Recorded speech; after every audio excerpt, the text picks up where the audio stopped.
Nah, saya sudah bilang saya tidak terpikir untuk ke situ lagi. Saya 2024 saya pikir sudah cukup lah. Kalau ada menawari akan ditolak berarti kalau Elon Musk jadi datang nggak sih Pak November?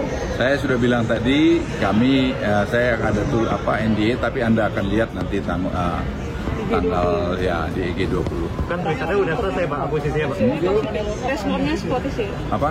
Positif. Ya kalau nggak positif ngapain saya mau ngomong? Anies Baswedan tidak menjabat lagi jadi gubernur DKI sejak 16 Oktober ini. Saya sudah harus membayangkan betapa sepi hidup tanpa Anies. Kita harus akui dia itu lucu. Kata-katanya, tindakannya, kebijakannya sungguh mengundang tawa. Ada saja hal-hal yang dia lakukan yang membuat kita tertawa bersama. Anies itu memang gak sekerja, dia dosen. Gimana sih seorang dosen? Secara teori oke, kalau menyampaikan dan mengajarkan oke, tetapi kemudian disuruh mengeksekusi sesuatu, nonsens. Lah, kalau menjadi presiden provinsi saja tidak menunjukkan greget membawa kemajuan dan meninggalkan relegasi yang perubahannya benar-benar dirasakan masyarakat, apalagi menjadi presiden negara.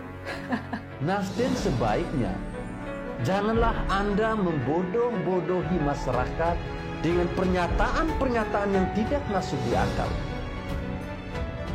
Ingat, cukup Jakarta saja yang menjadi korban dari ketidakbecusan seorang Anies. Jangan karena ambisi politik, kepingin menang pada pilpres dan berkuasa, lantas satu negara juga mau Anda korbankan.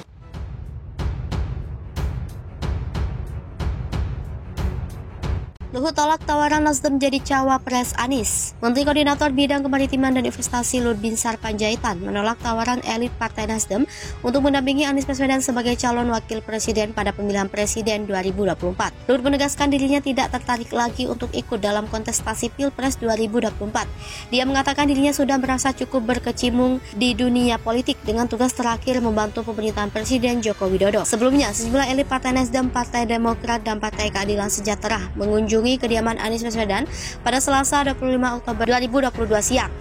Ketua DPP Nasdem Willy Aditya mengatakan para perwakilan ketiga partai yang disebut tim kecil makan siang di rumah Anies. Tak hanya itu, mereka juga berdiskusi mengenai kriteria dan mekanisme cawapres untuk Anies. Komunikasi politik antara ketiga partai tersebut memang terjadi cukup intens sejak beberapa waktu lalu. Bahkan dari bahasa para elit politiknya, pengumuman koalisi tiga partai itu tinggal menunggu waktu. Di sisi lain, Wakil Ketua Umum Partai Nasdem Ahmad Ali sebelumnya sempat mengatakan dirinya mendorong Luhut untuk dapat memajukan sebagai pendamping Anies saat kontestasi Pilpres mendatang. Sadis, ini cara Jokowi tabur bara di kursi dan kepala Surya, Baswedan, dan Caplin. Presiden Joko Widodo menunjukkan kelasnya sebagai politisi tingkat dunia. Tak perlu menjadi pembenci untuk memberikan kesan bahwa dia tidak suka dengan orang lain.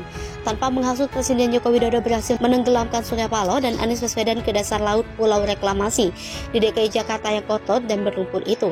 Tak perlu berkata-kata dan mengucap provokasi untuk menyatakan levelnya sebagai pemimpin level dunia. Karena itu adalah pengakuan orang lain yang merupakan ciri khas dari reputasi. Joko Widodo membangun reputasi bukan dengan cara pencitraan murahan seperti Anies Baswedan dan juga Surya Paloh yang kebelet kayak pengen boker ingin mencalonkan capres. Joko Widodo membangun reputasi dengan kerja dan usaha yang luar biasa bermanfaat bagi masyarakat Indonesia dan juga politik dalam negeri. Koalisi Presiden Joko Widodo adalah polisi yang kuat dan tidak bersifat superficial.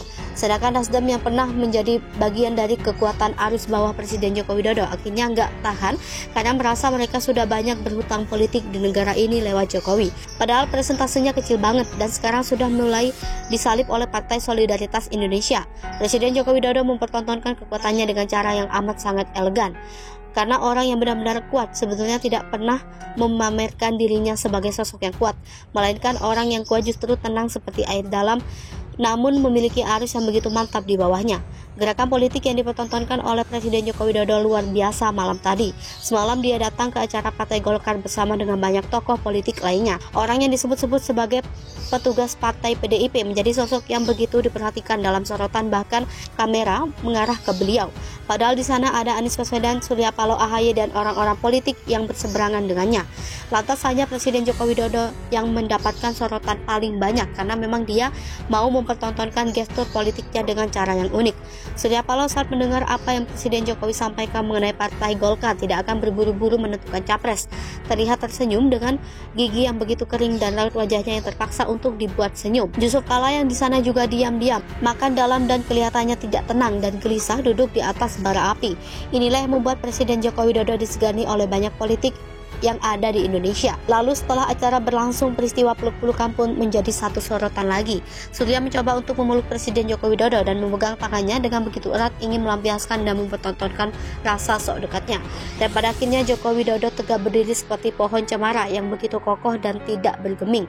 Diam dan tidak bergerak, hanya menebar senyum dengan mata yang tidak melihat kepada Surya Paloh.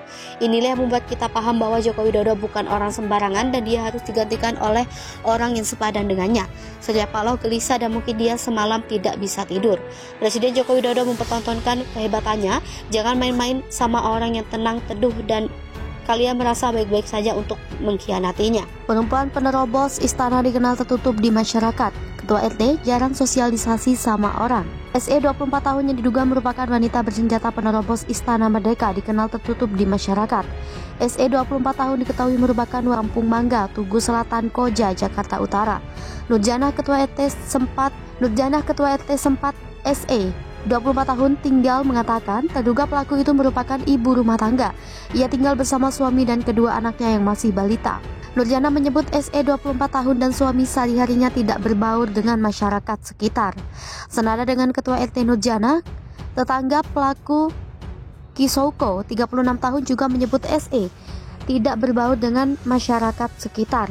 Kini pihak kepolisian diketahui tengah melakukan penggeledahan rumah terduga pelaku penerobosan Istana Presiden itu. Akses jalan menuju rumah SE 24 tahun sudah ditutup saat menjelang maghrib tadi.